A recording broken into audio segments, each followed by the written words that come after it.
সুপ্রিয় দর্শক, আসসালামু আলাইকুম। নিউজ বাংলা আপনাদের স্বাগত জানাচ্ছি। আমি মোহাম্মদ জিয়াউদ্দিন। কয়দিন আগে জাতীয় নাগরিক পার্টির আত্মপ্রকাশ ঘটে।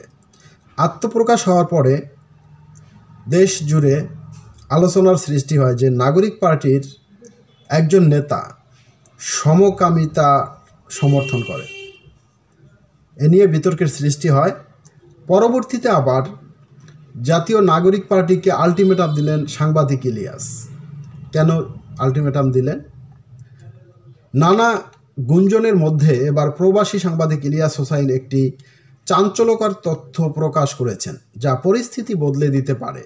বুধবার সকালে নিজের ভেরিফাইড ফেসবুক পেজে দেওয়া এক পোস্টে ইলিয়াস হোসাইন দাবি করেন যে জাতীয় নাগরিক পার্টি থেকে 24 ঘন্টার মধ্যে মাজহারুল নামের একজন মাদকাসক্ত ব্যক্তিকে সরাতে হবে।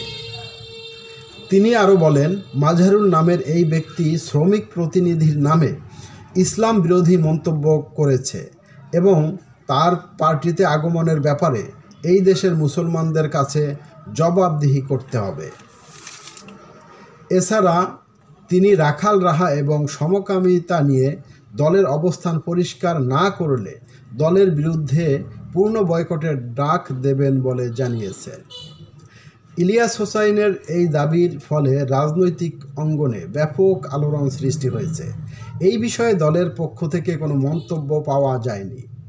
তবে দলের অভ্যন্তরীণ অস্থিরতার মধ্যে এই ঘটনা নতুন করে আলোড়ন জন্ম দিয়েছে। দর্শক, ভালো থাকবেন। আল্লাহ হাফেজ।